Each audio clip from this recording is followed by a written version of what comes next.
Nous sommes le jeudi 27 février. Voici à la une.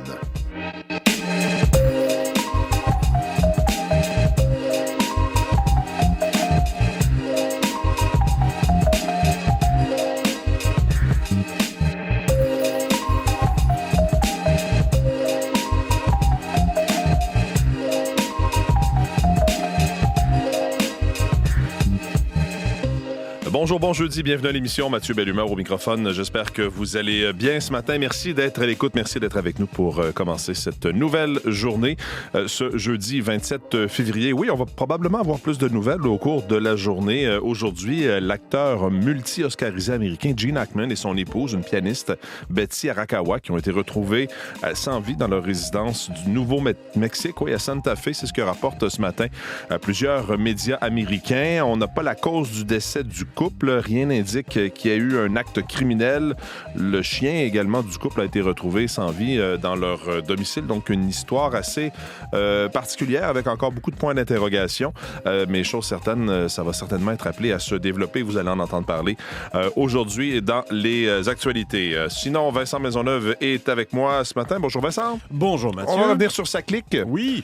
Parce que ce dossier-là continue de faire couler beaucoup d'encre et de créer beaucoup de remous à l'Assemblée nationale. Oh que oui, ça crée beaucoup de remous. La vérificatrice générale, rappelons-le, qui en étudiant les livres s'est rendu compte qu'il y avait tout un cafouillage derrière l'élaboration de cette plateforme numérique pour la Société d'assurance automobile du Québec. 500 millions de dollars de coûts supplémentaires. Maintenant, l'opposition veut savoir pourquoi ces dépassements de coûts, qui savait, qui est responsable, le gouvernement qui dit ne pas avoir été mis au courant de tous les détails. Bref, ça continue de hanter le gouvernement Legault qui est pas capable pour l'instant de se débarrasser ou de faire taire là, ce scandale qui remoue là, l'Assemblée nationale. Il y a eu un échange assez corsé durant la période des questions hier. Je vous fais entendre tous ces commentaires-là tout à l'heure. On y revient dans les prochaines minutes. Je me tourne vers Véronique Méral, la météo. Bonjour Véronique. Bonjour Mathieu. Parce que bon, c'était doux oui. Hier. C'est pas trop froid Quelle ce matin. C'était une journée de printemps hier en allant chercher les enfants à l'école. Oui. Le soleil, la neige qui fondait. Oui, vraiment. J'avais une impression d'avril quelque part. Effectivement. Mais bon, on est le 27 février, voilà. Donc le froid sera de retour. D'ailleurs, ce matin, c'est plus froid que ce qu'on avait hier comme température. Exactement. À Montréal, vous avez raison, c'est pas trop agressant, là, moins 3, mais dès qu'on s'éloigne un peu, l'Estrie, les Laurentides, Québec, l'Outaouais, moins 8, moins 10 ce matin. Donc, c'est sûr que ça paraît. On aura quand même une journée avec des températures qui vont tourner autour du point de congélation, là. Donc, moins 1 degré, ça pourrait aller jusqu'à 2 par endroit. Et on a ce système qui est en route. Donc, une tendance à l'ennuagement ce matin. Neige qui va commencer fin de matinée. En après-midi pour la région de Québec, 5 à 7 cm, neige mouillée qui s'écrase en touchant le sol, mais par contre, ça peut tomber quand même assez intensément en cours d'après-midi. Donc, ça peut déranger. Ça va être mêlé de pluie pour les secteurs les plus au sud, principalement. Les accumulations, c'est à peu près les mêmes pour tout le monde. 5 à 7 cm, évidemment, quand c'est mêlé de pluie, ça amoindrit un petit peu le total au sol. La nuit prochaine, le froid se réinstalle derrière ça, donc moins 8 Montréal, ça variera entre moins 8 et moins 15 un petit peu partout. Demain, vendredi, des flocons le matin pour l'Estrie et Québec. Ailleurs, ça se dégagera dès la matinée. Plutôt beau, quand même froid. Des températures maximales là, de moins 6, moins 9 degrés. Et l'autre système nous arrivera samedi. En fait, je dis samedi, mais dans la nuit de vendredi à samedi. Vendredi minuit jusqu'à samedi fin de journée. 10, 12 cm possible. Donc, encore là, une accumulation qu'il faudra pelleter, tasser, mais une neige très légère, très volatile parce que des températures de moins 10, moins 12 quand ça va commencer. Et samedi, on demeure dans le secteur froid avec un mercure autour de moins 4, moins 5 degrés. Donc, quand même, un peu de neige pour commencer la fin de semaine. Une fin de semaine qui va ressembler plus à l'hiver qu'au printemps, même si c'est la première de mars. Il fera beau dimanche, mais moins 10, moins 12 comme maximum. Heureusement, ça va remonter un peu pendant la relâche. Là, il y aura un peu de tout côté météo. On fera le portrait global de la relâche demain. Oui. Mais dans l'ensemble, il y aura un petit peu de tout.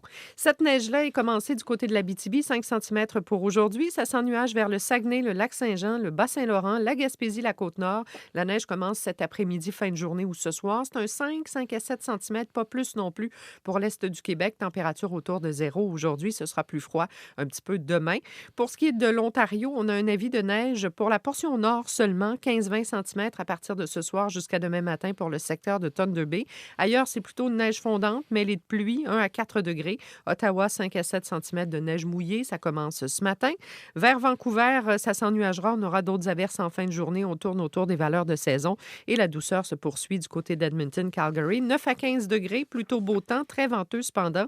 Soleil sur le sud de la Saskatchewan, 4 degrés, des vents assez présents et un petit peu plus près du point de congélation vers Winnipeg avec un mélange pluie-neige cet après-midi près de 0. Merci Véronique. Bonne journée. Bonne journée. Olivier Pellerin se joint à nous pour parler sport. Bonjour Olivier. Bonjour. Parlons de la famille de Gilles Villeneuve qui souhaite redonner un peu de lustre à la légende du pilote québécois qui a été malmené récemment. On n'a qu'à penser à cette histoire de statue volée devant le musée Gilles Villeneuve, justement. Oui, c'est ce qui a fait. Ça a été la goutte qui a fait déborder le vase pour la famille de Gilles Villeneuve. Cette statue qui a été volée devant le musée de Berthierville, le musée de Gilles Villeneuve. Et on apprend ce matin, c'est dans un texte publié dans le Journal de Montréal, que la famille va rapatrier des objets. En fait, va se réapproprier la légende de Gilles Villeneuve pour mieux la faire rayonner tant au Québec, mais à l'international aussi. Il y a plusieurs petits moments comme ça qui sont venus irriter la famille, entre autres Mélanie Villeneuve, qui est citée dans l'article, qui a fait quelques visites au musée de Berthierville. Elle disait que ça prenait la poussière, qu'il y avait une vétusté du musée qui rendait pas hommage à la grandeur de Gilles Villeneuve. Il y a eu cette statue, comme je le disais, qui a été cette goutte qui a fait déborder le vase, mais aussi un comptoir de location de camions qui avait été ouvert dans les locaux du musée et qui, pour elle, n'avait pas sa place. Ouais. Donc, voilà, la famille qui va tenter de faire rayonner, oui, au Québec, mais à l'international, peut-être même au Grand Prix de Montréal. On dit qu'il y a des initiatives qui seront mises en place pour mieux faire connaître auprès des jeunes le grand talent de Gilles Villeneuve et de l'importance qu'il a eu pour la course automobile, tant au Québec, au Canada, mais même à l'international à l'époque où il pilotait là, ses Ferrari et ses Ferrari. Donc, beaucoup de travail à faire. C'est pas une guerre ouverte, dit-elle, avec le musée, mais simplement un désir de la famille. Donc, oui, de Mélanie Villeneuve, mais de son frère Jacques, de sa mère Joanne aussi, de vouloir relancer un peu l'image de Gilles Villeneuve. Donc, ça fera beaucoup réagir. J'ai hâte d'entendre les commentaires, moi, des gens du musée de Berthierville aujourd'hui qui n'avaient pas été informés de cette initiative de la famille. Donc, on en saura un peu plus aujourd'hui. Oui, parce que c'est pas rien quand même que ce pilote soit rendu derrière le volant des Ferrari. C'est vrai qu'on a tendance peut-être à l'oublier un peu, mais c'est un personnage important de la course automobile, certainement. Au tennis, Félix Auger-Aliassime et Denis Shapovalov vont accéder au quart de finale à leur tournoi respectif. Oui, Félix Auger-Aliassime, c'est hier matin qu'il a remporté son match de deuxième tour face au Portugais Nuno Borges en 3 manches de 4-6, 6-3, 7-5. Il aura donc comme adversaire ce matin, dans les prochaines minutes, Marin Cilic, le Croate, 36 ans, donc un vétéran qui est là au tournoi de Dubaï avec un classement protégé. Il a été affligé par les blessures au cours des dernières années et donc sera l'adversaire de Félix ce matin. Et hier soir, Denis Shapovalov à Acapulco, au Mexique, a battu l'Américain Alex Michelson assez facilement en 2 manches de 6-4, 6-3. Et il aura comme adversaire aujourd'hui, mais ça, c'est plus tard en soirée, l'Américain, un autre Américain, Marcos Giron, comme prochain adversaire. Donc, ça va bien. Quart de finale pour les 2 joueurs qui connaissent beaucoup de succès en ce début de saison. On connaît les commentaires du président Trump au sujet du Canada. Il y a le sélectionneur de l'équipe canadienne masculine de soccer qui a décidé de répondre à ces nombreux commentaires du président américain. Il était en conférence de presse en lien avec la phase finale de la Ligue des Nations de la CONCACAF qui se dérouleront dans les prochaines semaines. Le Canada qui est impliqué avec les États-Unis, le Mexique et le Panama. Et donc, il a été questionné sur ce qu'on a vécu lors de cette confrontation des 4 nations dans la LNH. Donc, ces 2 matchs impliquant le Canada et les États-Unis. Et on lui a demandé ce qu'il pensait justement de cette rivalité. Il s'est attaqué au président américain et cette fameuse notion là, du 51e État américain là, qui est beaucoup remis de l'avant par le président Trump. Il a dit que comme Américain, parce qu'il faut le dire, Jesse Marsh, qui est sélectionneur de l'équipe canadienne, est un Américain qui a représenté les États-Unis comme joueur et qui est maintenant à la tête de l'équipe canadienne. Il a dit « J'ai honte de l'arrogance et du mépris dont nous avons fait preuve envers nos plus anciens alliés, nos alliés les plus forts et les plus loyaux. » Il a dit que l'équipe canadienne allait être prête pour ce tournoi. Mais donc, coup de gueule envers le président américain. Pour lui, c'est un manque de respect pour le peuple canadien qui en a fait tant aussi. Et cette relation qui est longue entre les 2 pays. Alors, de voir si ce fameux match Canada-États-Unis, si ça va déchaîner autant les passions que ce qu'on a vu sur la patinoire. À voir, mais en tout cas, sport et politique qui se mêlent de plus en plus. Merci beaucoup, Olivier. Bonne journée. Salut, bonne journée. Au revoir.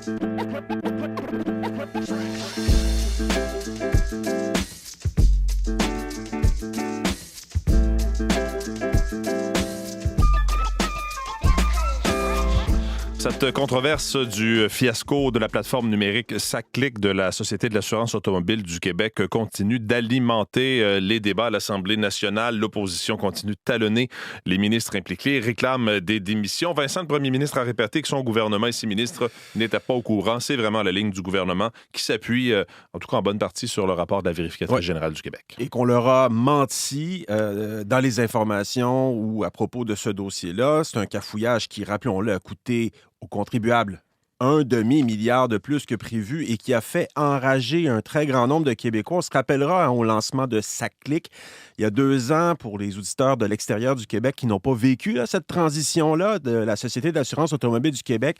On va écouter quelques Québécois qui, au fil des semaines, commentaient sur le lancement de SACLIC. Les services à la clientèle, est-ce que ça existe ou ça n'existe plus? Il n'y avait pas de presse à fermer le système s'ils n'étaient pas prêts à rouvrir. Alors, là-dessus, ils sont fautifs. C'est vraiment de la chenoute, mettons. Je suis allée ce matin à la salle, on m'a dit d'aller à Dorval. Je suis allée à Dorval, on m'a dit de venir ici. On est tanné d'attendre ici. C'est ordinaire. C'est la seule affaire que j'ai à dire. Pour faire un paiement, c'est incroyable. Je dois tourner en rond pour faire des paiements. Oui, on se souvient de ces files d'attente devant les bureaux de la SAQ. À un moment donné, il y avait même eu des roulottes chauffées pour que les gens attendent au chaud. C'était vraiment un cafouillage complet. Et il y a le rapport de la vérificatrice qui a démontré à quel point le projet a été mal géré, Vincent, mais que les ministres responsables et le premier ministre répètent qu'ils n'ont pas été informés. Oui, l'un des anciens dirigeants du projet SACLIC, Carl Malenfant, a dit au Devoir, au quotidien Le Devoir, en début de semaine, que le ministre Éric Kerr, ministre du Numérique, était au courant des problèmes. Le ministre et ses collègues disent que non. On va écouter le premier ministre François Legault, le ministre de la Cybersécurité du Numérique Éric Kerr, justement, la ministre des Transports actuelle Geneviève Guilbeault et l'ancien ministre des Transports François Bonnardel. Pourquoi aujourd'hui le Parti libéral préfère croire M. Malenfant plutôt que la vérificatrice générale? Parce que la vérificatrice générale, ce qu'elle dit, c'est que les rapports qui nous étaient faits étaient incomplets. Et ne Non, mais la même chose au niveau des médias. Il a dit que vous étiez au courant. Non, mais c'est faux. La vérificatrice générale, entité très crédible, a confirmé qu'on nous a menti. Non, c'est assez contradictoire de voir un homme qui a été responsable du projet, en grande partie, contredire ce que la VG dit. Est-ce que, Mathieu, la vérificatrice générale a dit dans son rapport que les ministres n'avaient pas été informés? On va laisser Guylaine Leclerc répondre à cette question-là. Je ne suis pas en mesure de répondre en relation avec les ministres. Pas conclure que les ministres n'étaient pas informés. Mais moi, je ne suis pas en mesure de le savoir. D'expérience, si le CA n'est pas au courant, est-ce qu'on peut déduire que les ministres ne sont pas au courant ou non? Je ne suis pas en mesure de conclure ça. Oui, c'est un petit peu plus nuancé dans ses réponses, les réponses de Mme Leclerc. Ce qui nous ramène à l'opposition qui, en tout cas, réclame la démission des ministres responsables. Oui, au nom de la responsabilité ministérielle, justement, Éric Kerr, Geneviève Guilbeault et François Bonnardel doivent démissionner. Dans l'ordre, on va écouter le libéral Marc Tanguay, la solidaire Ruba Gazal et le péquiste Paul Saint-Pierre Plamondon. Il cache la vérité. Et il y a une responsabilité ministérielle qui est bafouée. La conséquence, avant la CAQ, c'est que le ministre devait quitter. Ça prend combien d'argent public gaspillé à un ministre caquiste pour perdre sa job? À entendre le premier ministre, non seulement la CAQ n'est responsable de rien, ils sont des victimes. Que vaut la parole du premier ministre?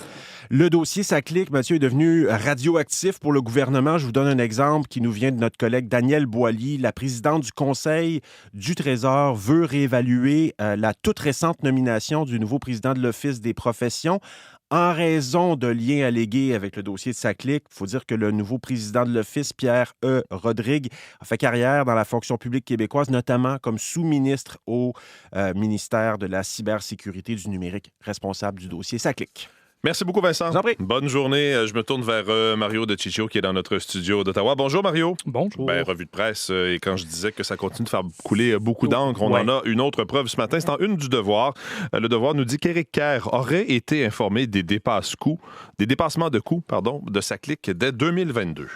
Oui, notamment de 2 réunions qui ont eu lieu en 2022 avec des hauts dirigeants de la SAC pour discuter des enjeux du projet.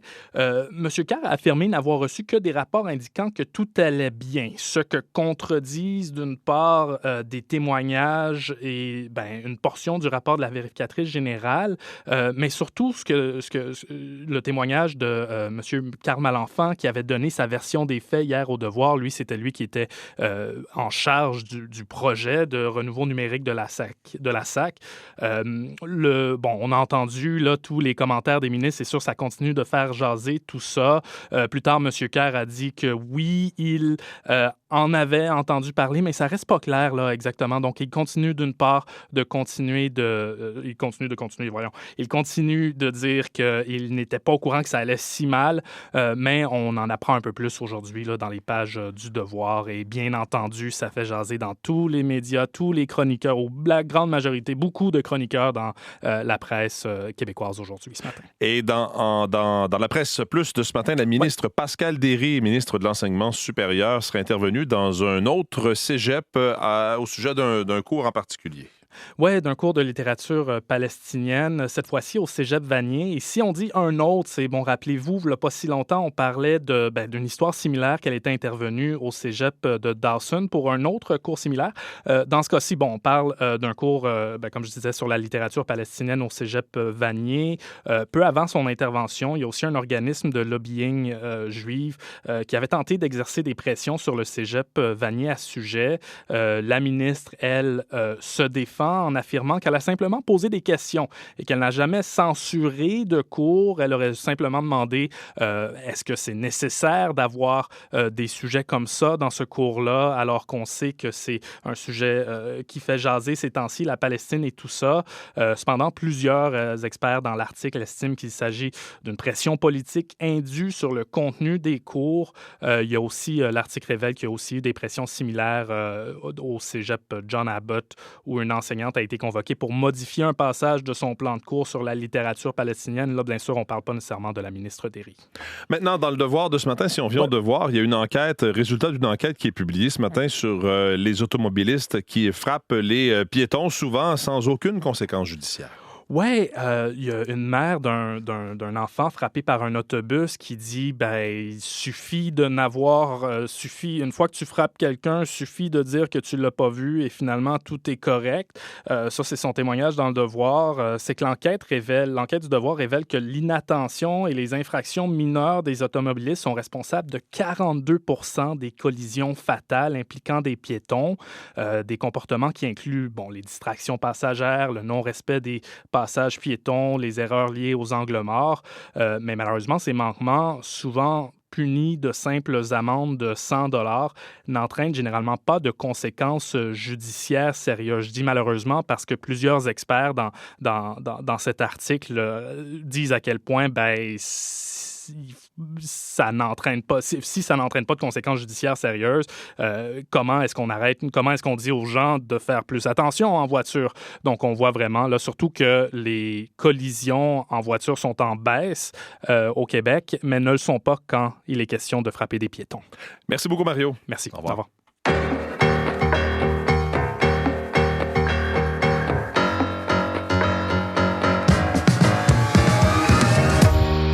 C'était la première fois qu'un continent, le continent de l'Europe, se dotait d'un ensemble de lois, des lois audacieuses pour protéger l'environnement, connu sous le nom de Pacte vert ou, comme on dit en France, Green Deal.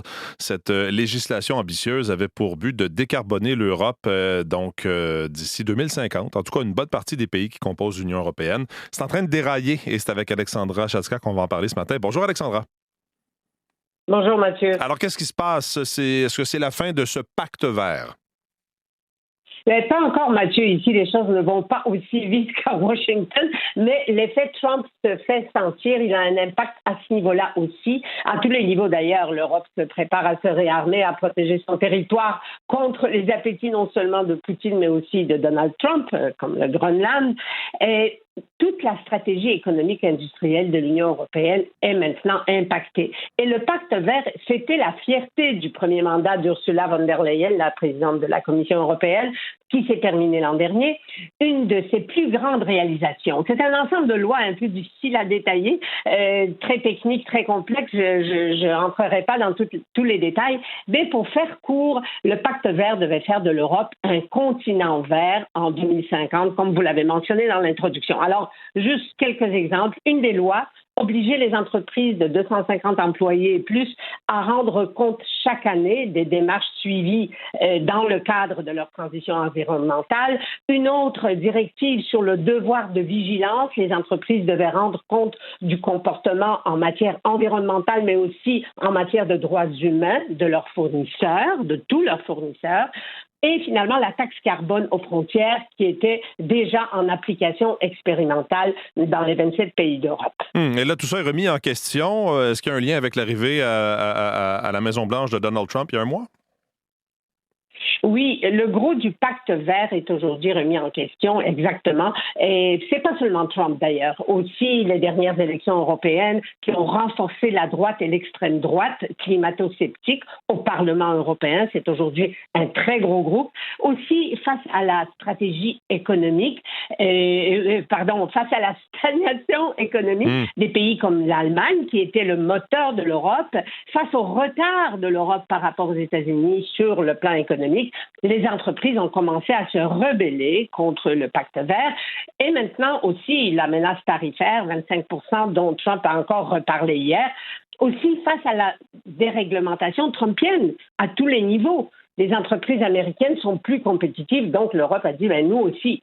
Alors, l'Europe considère qu'elle n'a plus les moyens de ses ambitions, d'être le leader en matière environnementale. Alors, les nouveaux mots d'ordre aujourd'hui, ce n'est plus l'Europe verte en 2050, c'est choc de simplification, choc de compétitivité, et les Européens s'apprêtent clairement à faire de la compétitivité leur priorité et non pas l'environnement. Dans les faits, il s'agit évidemment d'un choc de déréglementation. Au premier chef, soulager les entreprises de leurs devoirs envers l'environnement, malheureusement. Un exemple, hier matin, sans crier gare, donc sans avertir qui que ce soit, Ursula von der Leyen a sorti de son chapeau pour présenter à la presse la directive Omnibus, ça nous rappelle quelque chose, le Omnibus, qui, selon la plupart d'observateurs soucieux de l'environnement, dilue le pacte vert complètement, détricote une série de lois dont j'ai parlé tout à l'heure, dont elle-même était, il y a peu, la marraine. Oui, donc c'est définitif, c'est le début. Jusqu'à quel point ça peut aider les entreprises européennes à faire face à leur nouvel adversaire, l'Amérique? Bien, évidemment, la directive devra être votée, entérinée en mars par le Parlement européen, mais d'ores et déjà, 8 entreprises sur 10 seront exemptes de se soumettre à la plupart des législations du pacte vert. Seulement les plus grandes, aujourd'hui, plus de 1000 employés seront concernés et pas celles de 250 employés comme avant. Grâce à cette directive Omnibus, la bureaucratie, c'est ce que disent les défenseurs, la bureaucratie européenne qui coûte aux entreprises européenne 150 milliards d'euros, elle va être soulagée de 37 milliards, c'est un quart, mais ce plan secret préparé sans étude d'impact, c'est pas certain qu'il améliorera la compétitivité. On verra si ça sera le cas, mais l'industrie européenne jubile déjà que ça va les aider. Merci beaucoup, Alexandra. Bonne journée et au revoir tout le monde.